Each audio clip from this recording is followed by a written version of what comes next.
é justo manter esse livro escondido. Tem que ser compartilhado com outros. Tem que ser divulgado. Não é isso que você quer? Com todo o meu coração e alma.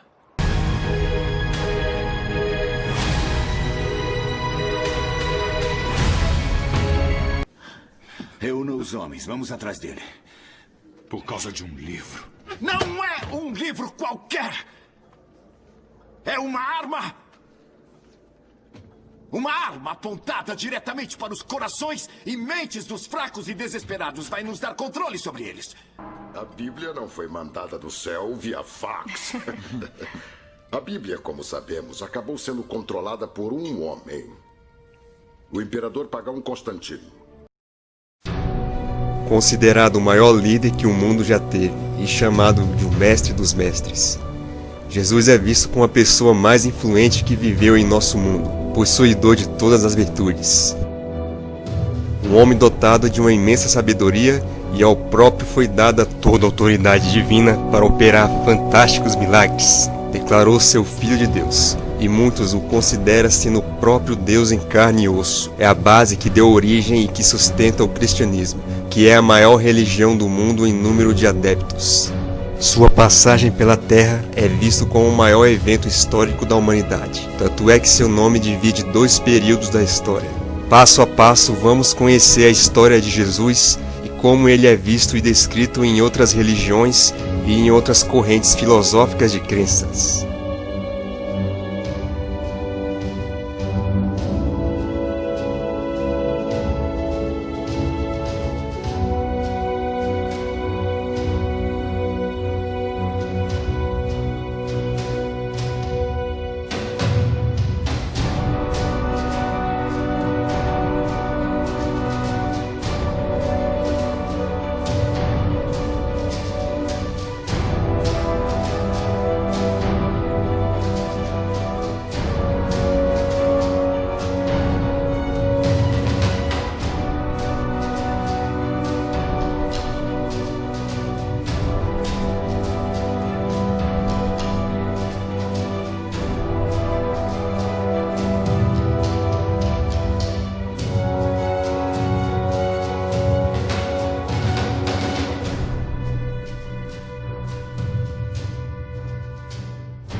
O cristianismo é hoje a religião com maior número de seguidores.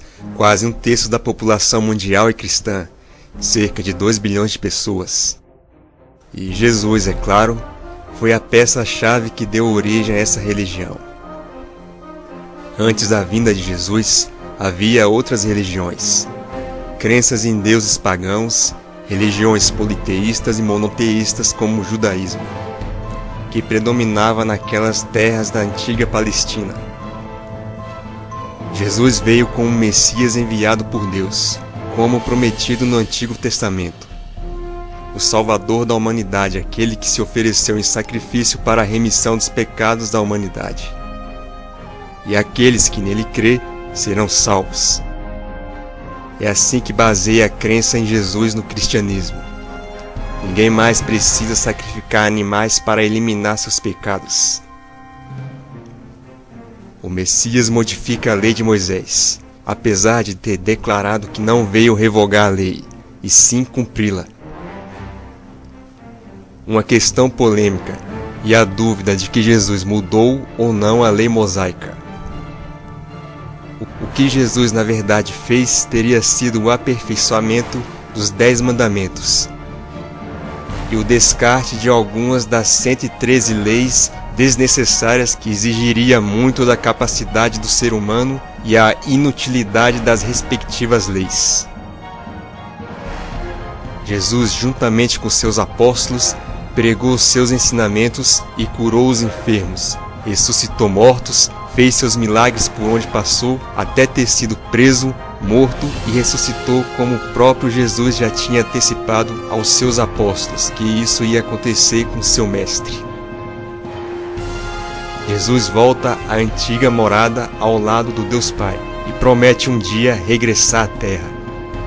Daí em diante, Jesus se torna sinônimo de divindade e adoração.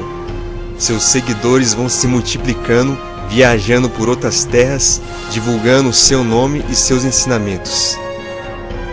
Estes passarão a ser conhecidos como os cristãos, seguidores de Cristo. A palavra Cristo é uma adaptação da palavra grega Christo. O que as difere é a inclusão da letra H. E o significado da palavra Cristo é o ungido, aquele que recebeu o óleo com o poder de Deus. Cristo é sinônimo de Messias, que também significa o ungido. Messias, aquele que a Bíblia se refere como Salvador prometido por Deus. Palavra adaptada no nome hebraico Mashiach. O Novo Testamento significou a renovação, as boas novas. E a história de Jesus é narrada nos 4 evangelhos de Lucas, Marcos, Mateus e João, onde pouco se menciona a vida de Jesus na sua infância, adolescência e outros períodos abaixo dos seus 30 anos. Mas até os 33, seu legado foi deixado. Jesus passa a ser o intercessor, como ele mesmo disse: Eu sou o caminho, a verdade e a vida. Ninguém vem ao Pai, senão por mim. O Filho do Homem, como a Bíblia se refere, que sempre existiu, que foi gerado na eternidade da substância do Deus Pai. O Deus que se fez de humano e que veio a se chamar Jesus de Nazaré, ou simplesmente Jesus Cristo. O movimento cristão crescia cada vez mais, chegando a outras partes da Ásia, África e Europa, incluindo as terras da Península Itálica, onde se situava a sede do Império Romano. Muitos não consideram aquele movimento como uma religião propriamente dita. Foi a partir do ano 313 d.C. que o imperador romano Constantino fez do cristianismo a religião oficial do Império Romano. Constantino era o homem santo supremo de Roma. Por muitos séculos, seu povo cultuou o equilíbrio entre as divindades masculinas da natureza e a deusa, ou o sagrado feminino. Mas uma crescente desordem religiosa estava atingindo Roma.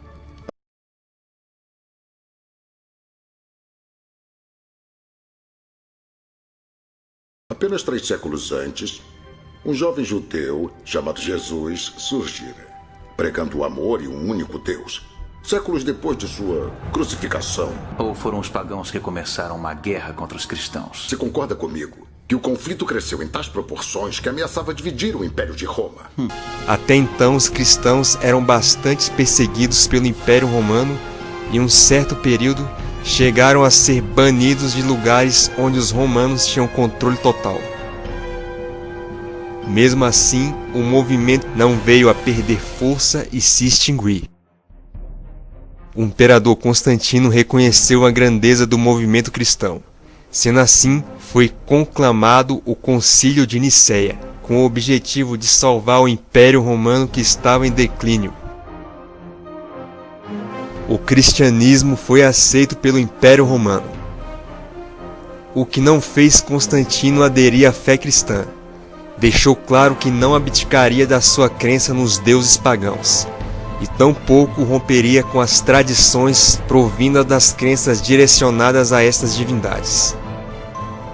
Então foi proposta uma união das crenças romanas com o cristianismo e uma adaptação da história de Jesus com estes credos, incluindo uma data de nascimento que foi concedida a Jesus. Por que as tumbas estão dessa forma? Estão voltadas para o leste em adoração ao sol nascente. Mas é uma igreja cristã. Novas religiões adotam costumes antigos e feriados para tornar a conversão menos chocante. Como o 25 de dezembro é uma celebração pagã do Sol Invictus e uma bela data para se comemorar o nascimento de Cristo. Que na verdade é a data do nascimento do deus Mitra, 25 de dezembro. Um deus bastante cultuado pelos romanos daquela época. Maria, mãe de Jesus, é divinizada. os títulos que era atribuído à deusa egípcia Ísis como Mãe de Deus, Rainha dos Céus, foi concedida a Maria. Júpiter era o principal deus dos romanos, o mais importante, o supremo, aquele que estava acima dos demais deuses. O panteão de deuses foi substituído pelos santos, e os apóstolos de Jesus foram os primeiros a terem título de santos intercessores. Foi daí que veio a ser criada a Igreja Católica Apostólica Romana, a primeira religião cristã oficialmente reconhecida com todos os atributos que caracteriza uma religião. Nem todos consideram que a Igreja Católica surgiu a partir do Concílio de Nicéia. De acordo com sua doutrina, o surgimento da Igreja deu quando Jesus disse a Pedro, em Mateus capítulo 16, versículo 18: Pois também eu te digo que tu és Pedro, e sobre essa pedra edificarei minha igreja, e as portas do inferno não prevalecerão contra ela. Uma das mais importantes interpretações dessa passagem justificaria a necessidade de um templo no cristianismo, onde pessoas se reúnem para prestar cultos, fazer orações com uma liderança em cima de um altar. Essa ideia de templo ainda ganha mais força quando Jesus diz assim: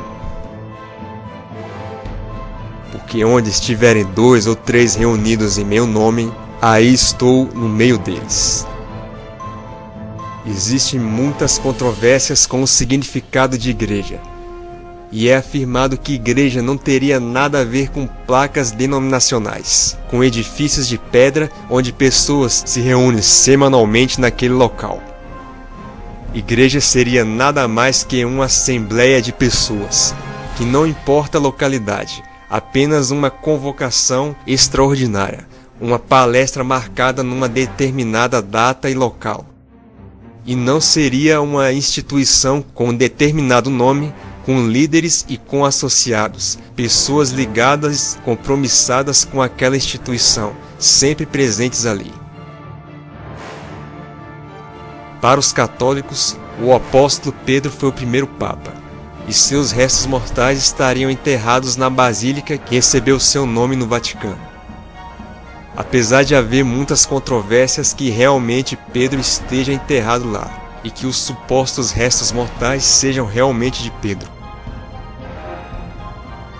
Em 1504 surgiu a Igreja Ortodoxa. Os ortodoxos já eram um grupo presente no meio cristão.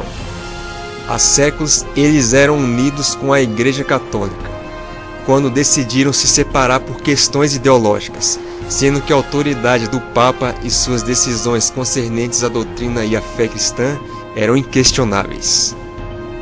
E essa foi uma das razões que levaram à separação. Os ortodoxos queriam mais independência, não reconheciam a autoridade papal, e diziam ser eles os primeiros cristãos que surgiram no Oriente, que eles fazem parte da primeira religião cristã oficial, que são os verdadeiros representantes de Cristo. Em 1517, o padre alemão Martinho Lutero estabelece a Reforma Protestante, publicando suas 95 teses contra a doutrina da Igreja Católica Romana. Lutero teve o apoio de vários líderes religiosos e autoridades políticas. Esta reforma ocasionou uma grande mudança no cristianismo.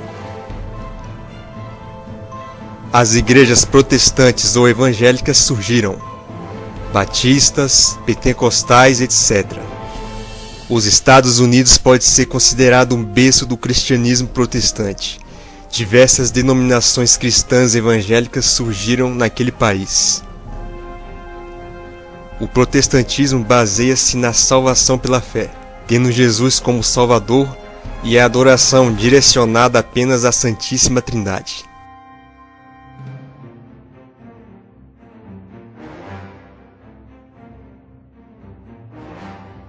A Bíblia revela claramente a origem judaica de Jesus. Simbolicamente era chamado de filho de Davi, por ser descendente de Davi. E etnicamente Jesus pode ser considerado um judeu, porque sua mãe Maria era uma descendente direta do rei Davi. E algumas passagens bíblicas provam o quanto Jesus demonstrava ser um judeu. No entanto, Jesus foi apenas um profeta para os judeus. Um homem como qualquer outro, dotado de uma imensa sabedoria. Toda a divindade atribuída a Jesus não procede para eles, e não é o Messias prometido por Deus, que os judeus ainda aguardam a sua chegada nos dias de hoje. Sua vinda só pode ocorrer quando todas as profecias messiânicas contidas na Torá, que é o livro sagrado dos judeus, se cumprirem, quando houver uma repleta paz no mundo e quando todos reconhecerem Deus dos judeus como o soberano.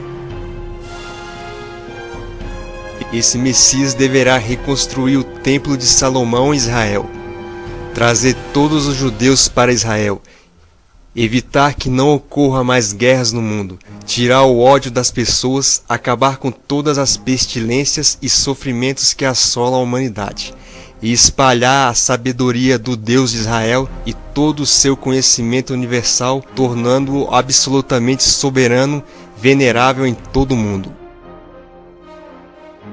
O Messias dos judeus terá que ser descendente do rei Davi. E diferentemente de Jesus, ele nascerá de pais humanos, sendo um humano normal como qualquer outro. E ele não vai ser um semideus, e não será possuidor de poderes sobrenaturais. Portanto, o Messias que os judeus esperam é totalmente oposto do que é Jesus Cristo.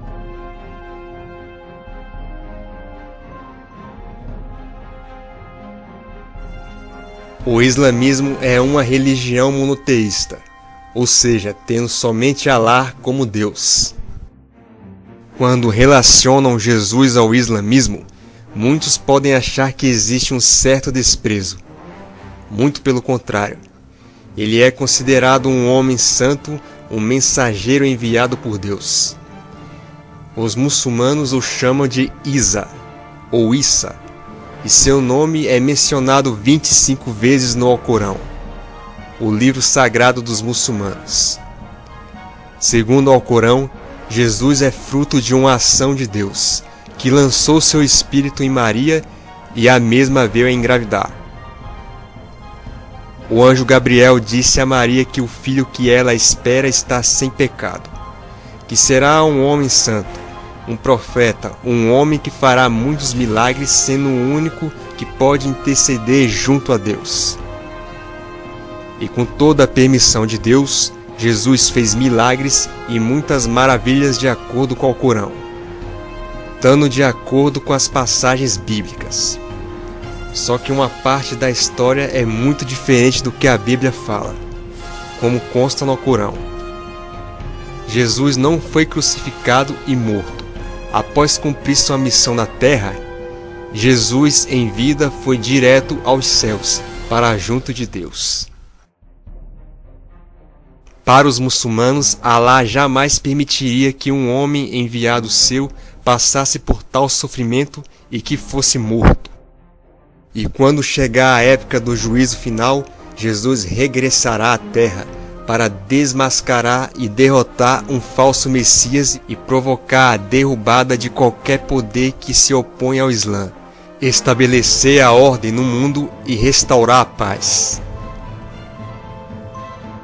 De fato, o Alcorão retrata Jesus como um homem muito especial e um profeta, um mestre com um nível bastante elevado comparado a outros, que ocupa sua posição, tendo uma maior importância que o próprio profeta Maomé, que é o fundador do islamismo.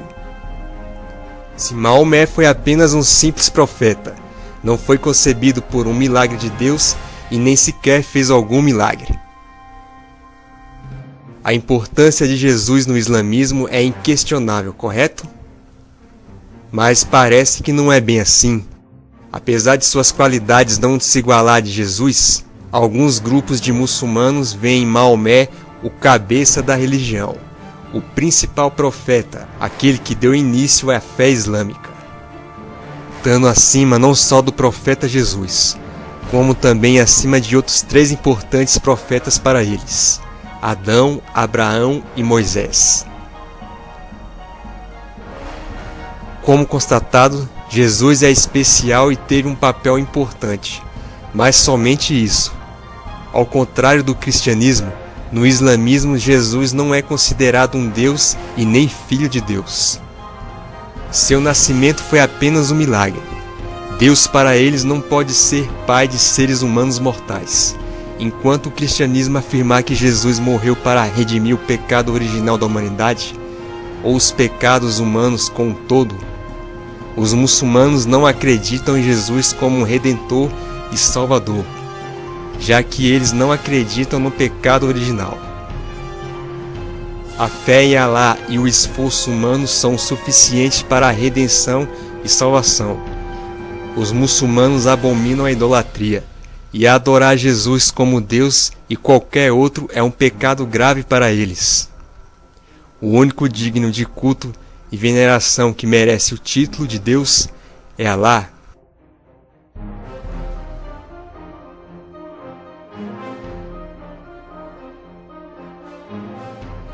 No cristianismo, a doutrina da reencarnação não é aceita, o que é a base do espiritismo. O espiritismo, de alguma forma, também se inclui dentro do cristianismo. O espiritismo cristão, como é conhecido. Esse espiritismo é tido como o cristianismo aperfeiçoado. Os espíritas consideram Jesus como o rei da terra, encarregado de cuidar do planeta e da humanidade. Antes mesmo da terra existir, Jesus já existia sendo um espírito evoluído, em um grau bem mais elevado do que qualquer outro. O espírito que apresenta essas condições é denominado espírito crístico. Jesus é um Cristo de vários que governam outros planetas, segundo diz a doutrina espírita, sendo que o Deus criador de tudo é o governante de todo o universo, o chamado Deus cósmico. Jesus é aquele que seleciona vários espíritos superiores para cuidarem das diversas áreas sociais terrenas. E para espalhar sua doutrina, seus ensinamentos de perdão e tolerância, Jesus teve que encarnar na terra. Sim, ele se fez de carne e osso e sangue. A doutrina espírita confirma. Já quando chega na questão da crucificação, existem algumas dúvidas concernentes a esse episódio na vida de Cristo. Alguns falam que seria um karma na vida de Jesus, devido aos seus erros em vidas passadas. Para outros, isso seria uma tremenda contradição. Se Jesus já era um espírito crístico antes da fundação do mundo, e se porventura ele viveu outras vidas para atingir o estado crístico, com certeza ele pagou seus karmas. E todo o seu sofrimento com a crucificação e sua morte foi uma consequência devido à época em que se encontrava, e naquele lugar com suas duras leis e suas intransigências. Como qualquer outra pessoa, Jesus estava sujeito a passar por tudo aquilo, mesmo sendo quem ele é. Ainda assim, no meio espírita, existe uma certa dúvida sobre a crucificação de Jesus. Se ele é o governante da terra, escolhido por Deus, não seria cabível sua morte na crucificação. De qualquer forma, ele poderia ter sido protegido pelo Deus Supremo. Ou ele próprio se autoprotege, sendo ele o espírito crístico reencarnado. Assim, alguns acreditam que deveria ser. De todo modo, prevalece a crença que ele realmente foi morto, e também o espiritismo confirma sua ressurreição. Porém, não ressurreto com seu corpo físico de carne e osso, mas sim com seu corpo perispírito, ganhando forma visível aos olhos. Equivaleria ao nosso corpo no astral, composto por uma substância diferente de acordo com os estudos de Allan Kardec, o fundador do espiritismo kardecista. Para a doutrina espírita, milagres não existem, existindo as leis naturais da Terra. Nada pode ir contra estas leis. Os milagres de Jesus são considerados obra de suas capacidades mediúnicas. E pelo fato dele pertencer a uma hierarquia espiritual elevada, tendo o auxílio de anjos nas curas espirituais. No Espiritismo, Jesus é visto como o filho biológico de José. Os espíritas acreditam que boa parte da Bíblia, incluindo o livro de Mateus, foram bastante adulterados pela Igreja Católica. Porém, em algumas destas passagens de Mateus, teria a confirmação de que Jesus não foi concebido pelo Espírito Santo e de que seria de fato o filho biológico de José. Não é este o filho do carpinteiro? E não se chama sua mãe Maria? E seus irmãos Tiago, Simão, José e Judas? Kardec afirma que Jesus é um modelo a ser seguido. O Deus cósmico criador de tudo é o Deus Supremo, venerável e louvável no Espiritismo. A pessoa de Jesus e seus ensinamentos devem ser admirados, mas não como no cristianismo, cuja sua doutrina diz que a adoração a Jesus é algo obrigatório e que só chegamos a Deus por intermédio dele. Não existe o conceito de céu e inferno no Espiritismo. O Espírito é eterno e passa por vários ciclos de reencarnações, em outros planetas ou em outras dimensões. Se em determinadas reencarnações as ações foram repletas de erros graves, a pessoa terá seu karma na próxima vida. E se suas ações se mostrarem perfeitas em determinadas vidas, ele tende a evoluir e seguir para as dimensões superiores.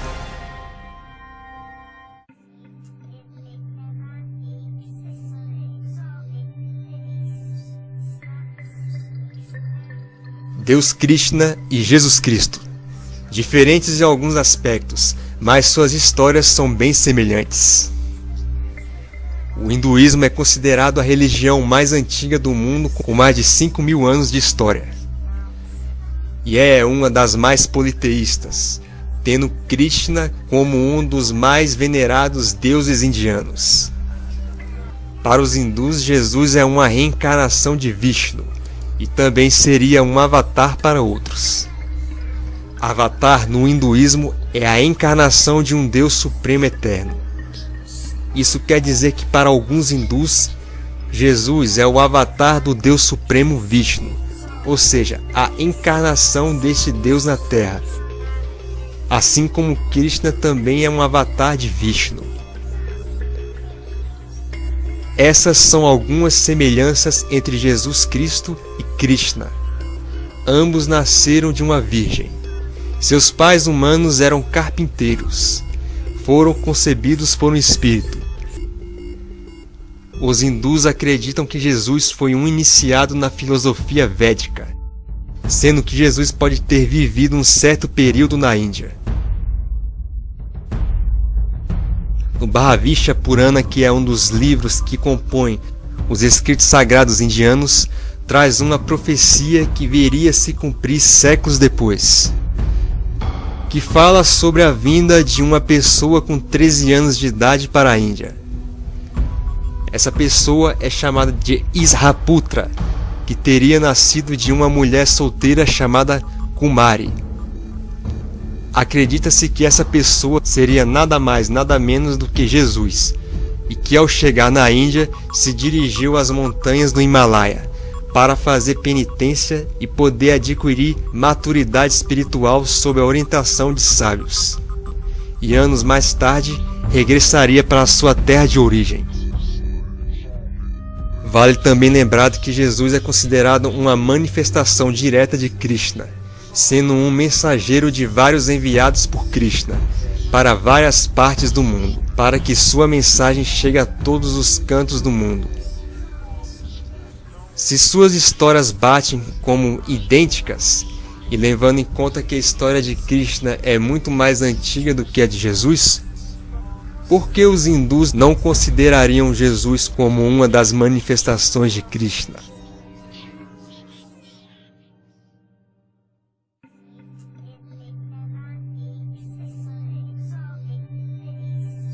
A visão de Jesus no budismo é quase a mesma do hinduísmo.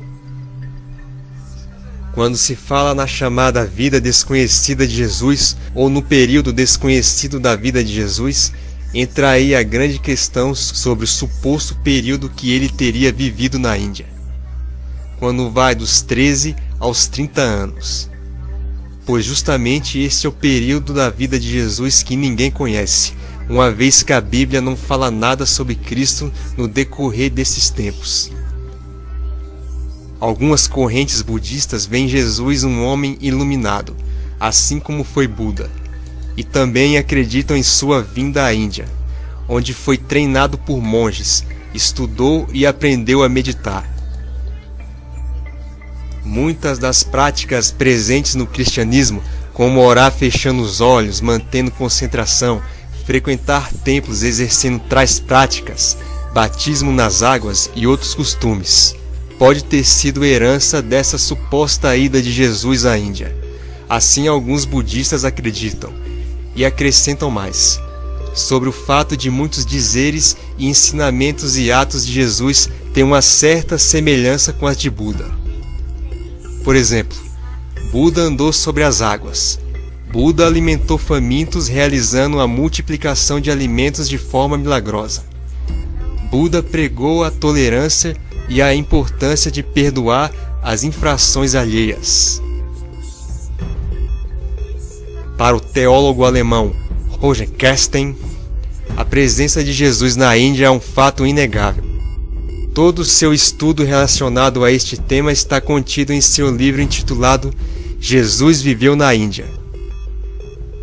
Roger Kersten afirma que existem provas e menciona antigos escritos budistas descobertos no século XIX pelo jornalista russo Nicholas Notovik, que também escreveu um livro chamado A Vida Desconhecida de Jesus, falando dos tempos de Jesus na Índia e seus estudos com budistas e hinduístas.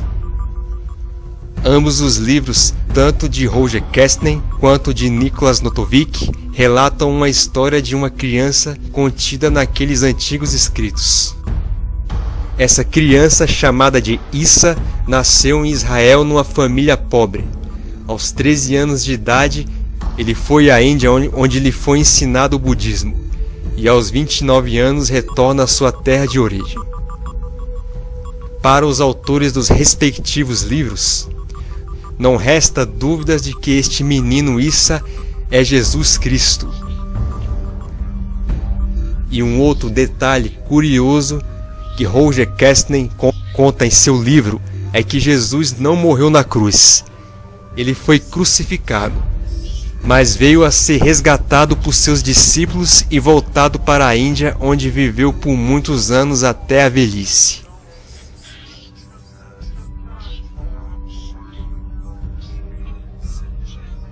Jesus para os budistas também é Buda. Buda é um título dado a todo aquele que após várias sessões de meditação atinge a iluminação se tornando divino. O Buda principal do Oriente, o primeiro se chama Siddhartha Gautama, e é o Buda que todos fazem referências. Para se tornar um Buda é preciso passar pelas provações, passando por vários obstáculos, vencer os medos, derrotar o demônio no deserto e atingindo a iluminação. Siddhartha passou por tudo isso e venceu. Jesus passou por provações e a Bíblia constata. Não são todos os budistas, é claro, mas existem monges que cultuam Jesus como um Buda, mas não o vê como sendo mais importante do que o Siddhartha Gautama.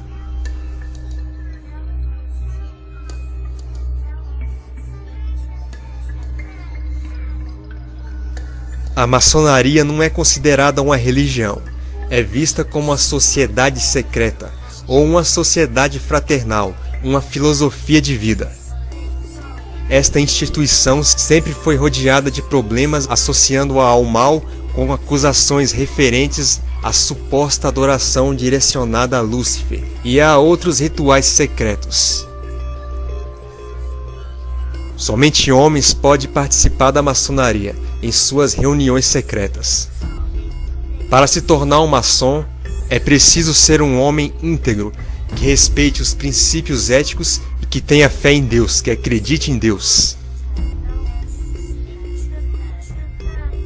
Dado a todo o mistério que envolve a maçonaria, e principalmente as referências aos deuses Gadu e Baphomet e outros, fica a pergunta: e Jesus Cristo é uma figura importante, sendo bastante referenciado presente em quase todos os segmentos de fé?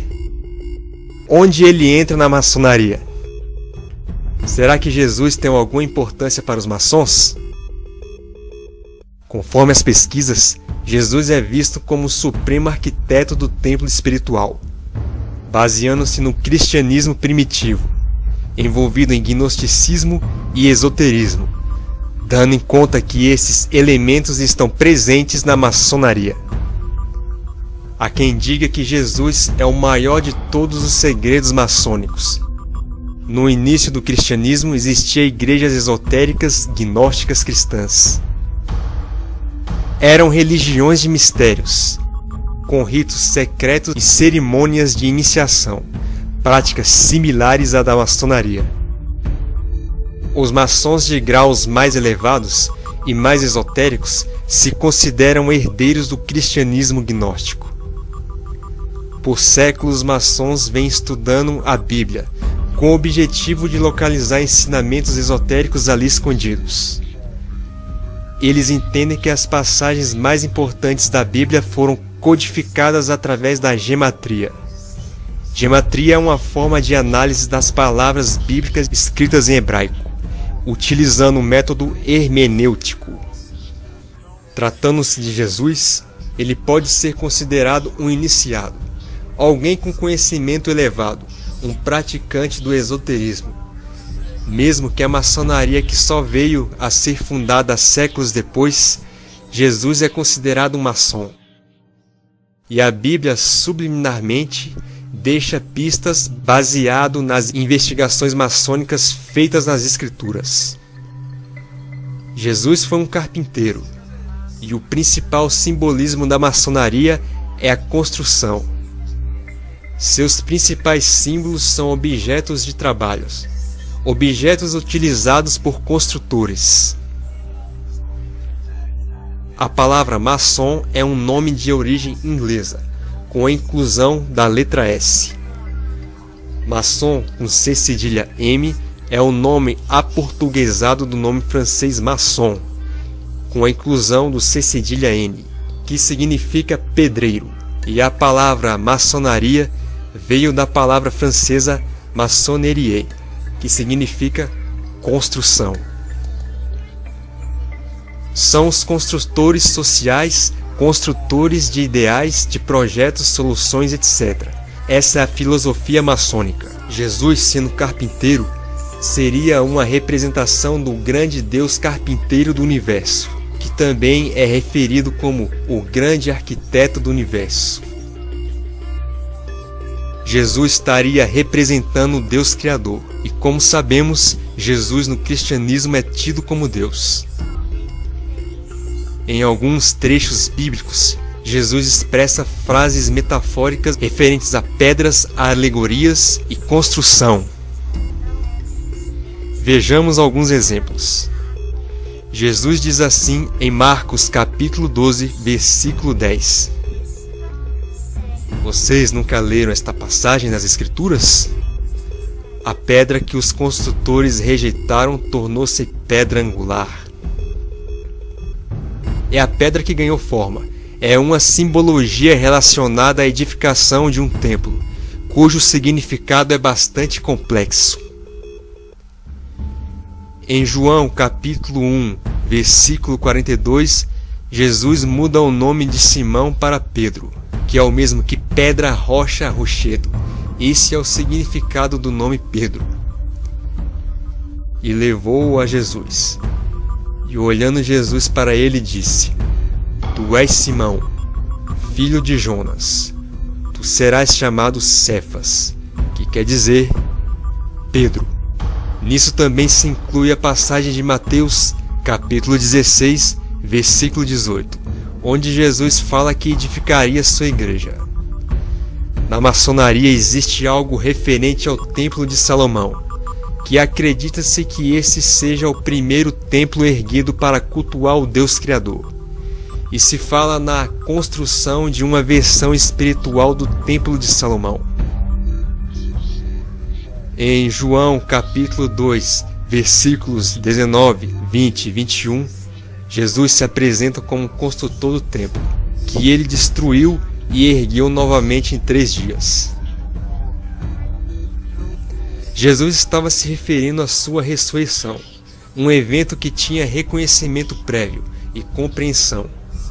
E para os maçons, ele sabe que estava indo para triunfar sobre a morte iniciática que ele ia enfrentar.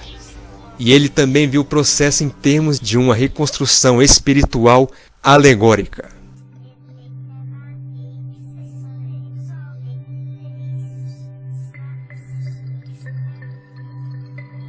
A Ordem da Rosa Cruz também é uma sociedade secreta, uma confraria de iluminados, uma organização internacional de caráter místico e filosófico.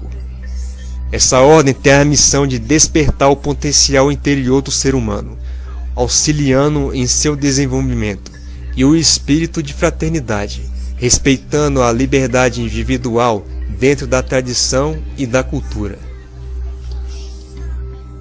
A Ordem da Rosa Cruz foi fundada na Alemanha no século XV. O Jesus que a Rosa Cruz apresenta é um Jesus místico com mestrado no conhecimento esotérico, revelando um Jesus ocultado pelo cristianismo, contido nos livros apócrifos e em antigos escritos gnósticos descobertos no Antigo Egito. A definição de Jesus Cristo que a Rosa Cruz nos apresenta é que ele é apenas um ser mais evoluído que passou pela Terra, em um corpo físico. Ao ser batizado, ofereceu seus corpos inferiores ao Espírito Cristo para poder serem utilizados em suas peregrinações no seu ministério nesse plano material. Cristo é um arcanjo, assim a Rosa Cruz o define. Ao ser crucificado, Cristo foi liberto dos corpos do ser Jesus e penetrou na terra, sendo o Espírito que habita a terra, o Salvador da humanidade, tendo sua divindade reconhecida. Existem muitas informações desencontradas sobre o que a Rosa Cruz pensa sobre a divindade de Jesus Cristo. É falado que para os Rosa Cruzes, Jesus foi apenas um iluminado, um homem sábio, um homem possuidor da maior evolução espiritual de um ser na Terra, um mestre completo em nada mais que isso. Ressaltando que a Rosa Cruz acredita em um Deus Criador universal. Para termos uma ideia de que Jesus místico é esse ao qual a Rosa Cruz o define, é lendo o livro A Vida Mística de Jesus, escrito pelo fundador da Ordem Rosa Cruz Armok, o norte-americano Spencer Lewis. Após anos de pesquisa e viagens para a Terra Santa e o Egito, o autor revela as doutrinas ocultas de Jesus e o que elas significam. Spencer Lewis viajou com uma equipe de pesquisadores, coletando fatos importantes de notáveis histórias escritas antes da descoberta dos manuscritos do Mar Morto. Uma revelação surpreendente foi das reuniões do Conselho Secreto de Jesus, no qual 120 membros participaram, ao invés de 12 discípulos. Existem revelações fascinantes dos ensinamentos privados de Jesus que não foram divulgados ao público. O livro fala sobre a escola de mistérios onde Jesus teria sido iniciado. Fala dos magos, dos assênios e a descoberta do sacerdócio secreto. Revela a vida desconhecida de Jesus com base nos registros autênticos preservados nos artigos dos antigos monastérios assênios. traz também os fatos relacionados com o nascimento virginal, sua crucificação, ressurreição e ascensão. Esse Jesus desconhecido diz que a encarnação é algo natural e cabe ao ser humano evoluir em suas vidas conforme as suas ações.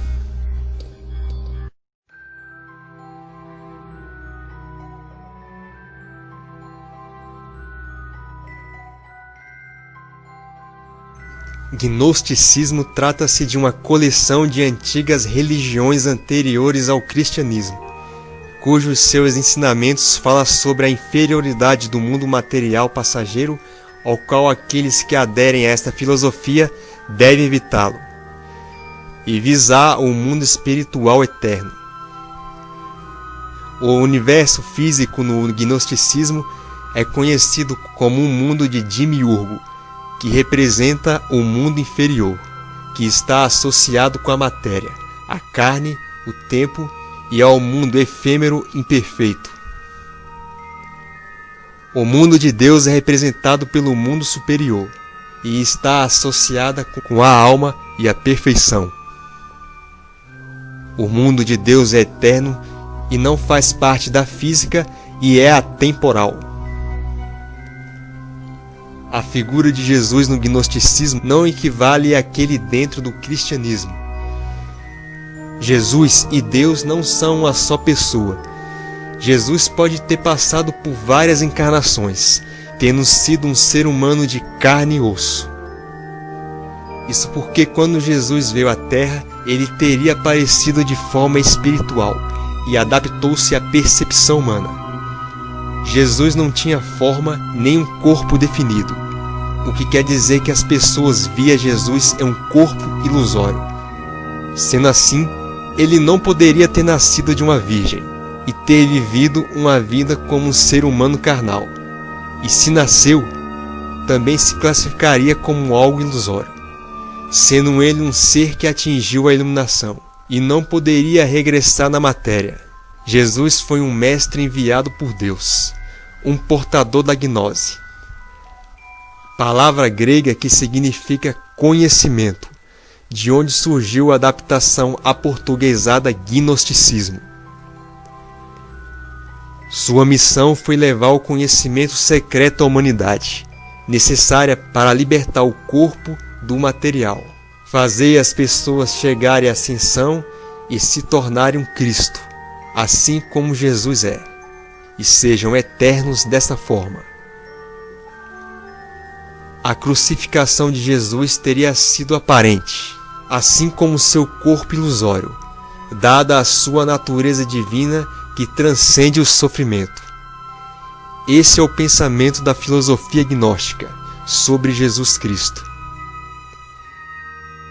Devemos lembrar que nem todo o segmento do gnosticismo define Jesus desta forma. Ele é considerado um mestre iniciado, o maior que já passou na Terra. Porém, poderemos encontrar muitas versões diferentes a respeito de Jesus dentro da filosofia gnóstica.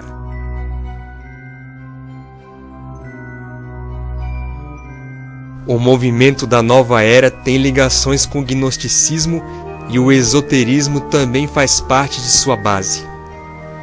Este movimento começou na Europa e nos Estados Unidos a partir da década de 60 e foi se espalhando pelo mundo todo, carregando antigas tradições orientais. Na Nova Era, Jesus é conhecido como Jesus Sananda. Ele é um dos mestres dos 7 raios, sendo o portador do 6º raio, que é o raio branco, ou o portador da chama rubi. Jesus vem representando a Era de Peixes, que é a era atual, e a figura do peixe o simboliza. Antes da Era de Peixes, houve a Era de Touro, representada por Krishna, a Era de Áries, representada por Moisés, e a Era de Libra, representada por Siddhartha Gautama, o Buda. Jesus Sananda não é Deus e nem a reencarnação do Deus Supremo. Ele é uma emanação de uma consciência maior com a missão de despertar e trazer a iluminação para a humanidade. Jesus Sananda encarnou como Jesus de Nazaré. Antes, Jesus tinha sido Krishna e Siddhartha Gautama. Nasceu de uma virgem. Jesus foi morto, crucificado e ressuscitou. Após sua ressurreição, Jesus casou-se com Maria Madalena e mudou-se para a Índia. Foi promovido instrutor do mundo e adotou o nome de Sananda. Jesus teria ficado na Índia até sua morte. Ao término da era de peixes, que é a era de Jesus, entrará a era de Aquário, e Jesus deixará de ser o Cristo, dando lugar ao novo Messias, chamado Maitreya. Isto de acordo com o movimento da nova era.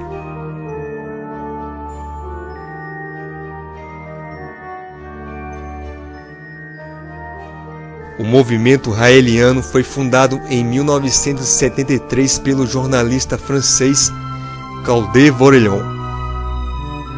O que fez ele fundar este movimento foi o fato dele ter passado por uma experiência de abdução feita por extraterrestres, chamados Elohim. Um destes seres, com o nome de Yahvé, lhe fez revelações dizendo que não existe um Deus cósmico criador, e que o surgimento da humanidade foi devido à visita destes seres há milhões de anos à Terra, e cientificamente, de forma artificial, criaram os seres humanos. Os principais personagens bíblicos, incluindo os profetas, eram extraterrestres, de acordo com o que teria sido revelado a Vorillon. Muito do que é pregado no movimento raeliano tem uma certa similaridade do que revela o livro Eram os Deuses Astronautas, do ex-padre pesquisador suíço Erich von Däniken. Não se sabe exatamente se von Däniken está ligado a este movimento. Jesus seria uma obra de uma fecundação artificial, no qual resultou do nascimento de um ser altamente capacitado, e que todos os seus milagres, incluindo a ressurreição, foi obra de sua super paranormalidade. Quando se trata-se de todos os fenômenos sobrenaturais registrados na Bíblia, seriam obras tecnológicas extraterrestres altamente avançadas. O movimento raeliano menciona trechos bíblicos que podem comprovar sua teoria. Não são apenas mencionados personagens da Bíblia cristã. Personagens de outras culturas, de outros escritos, são procedentes de outros mundos. Jesus subiu aos céus em um veículo espacial e foi para um determinado mundo, e promete um dia voltar à Terra para retornar e governar o planeta.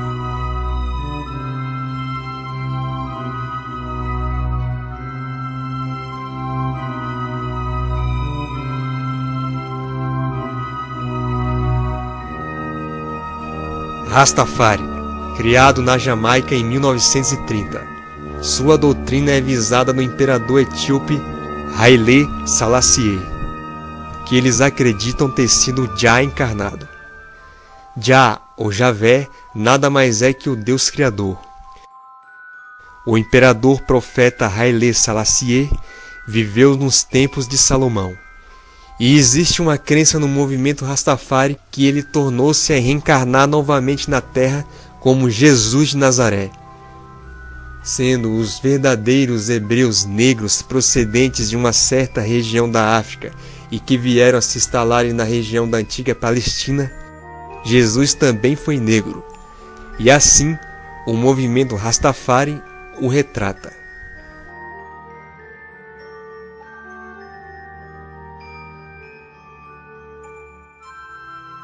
O movimento Yaohu Shuita aparentemente é um movimento que apareceu recentemente, apesar de haver indícios que este grupo teria surgido na década de 90 nos Estados Unidos. É um movimento bastante variado ideologicamente. O que o destaca é a questão que envolve o verdadeiro nome de Jesus. Obviamente que Jesus não era chamado de Jesus na época em que ele passou pela terra. A palavra Jesus veio de Jesus, do grego transcrito em latim. Com o passar do tempo, a letra I foi substituída pelo J, formando o nome Jesus. No movimento Yahushua, Jesus é um nome blasfemado, cujos seus significados, tanto no grego quanto no latim, significam, ou seja, o sol, cavalo e porco. Tratando-se dos seus nomes originais, também existem dúvidas. No hebraico ou no aramaico, o verdadeiro nome de Jesus seria Yeshua. É o nome mais aceito, tido como verdadeiro. Alguns acreditam que a pronúncia certa seria Yehoshua, que seria a forma que os gregos que alteraram o nome para Jesus pronunciavam, baseado na suposta pronúncia aramaica e hebraica. Yahushua é o nome mais aceito dentro do movimento Yahushuita. Digo mais aceito porque existem certos segmentos dentro do movimento que ainda têm dúvidas em relação ao nome correto de Jesus. A pronúncia Yahushua seria a forma em que Jesus era chamado no idioma aramaico, o idioma que Jesus falou quando esteve na terra.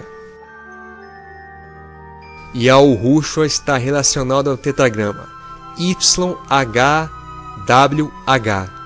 cuja pronúncia é Yahu, que significa Pai, ou seja, Deus, o Deus Criador.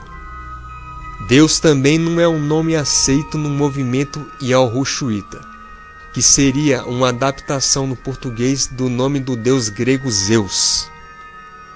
Então, Deus deve ser chamado de Yahu. O Shua significa salvação, e a junção de Yahu com Shua daria o significado de o Deus da salvação, que no caso é Jesus, o Deus que se fez de carne e osso, ou Yahushua no caso. Este movimento apresenta várias interpretações para a Bíblia. Eles têm conhecimento das adulterações feitas na Bíblia e algumas contradições existentes lá, mas acreditam que com tudo isso, parte da verdade está contida na Bíblia. O movimento Yahushuita não tem uma doutrina específica, mesmo porque não é considerada uma religião. É apenas uma ideia nova baseada em estudos e novas interpretações. Mas talvez se baseasse nas regras de moralidade contidas no cristianismo. Como vimos, existe um certo mistério e várias versões em torno da figura de Jesus Cristo. O que vimos aqui ainda é pouco.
Obrigado.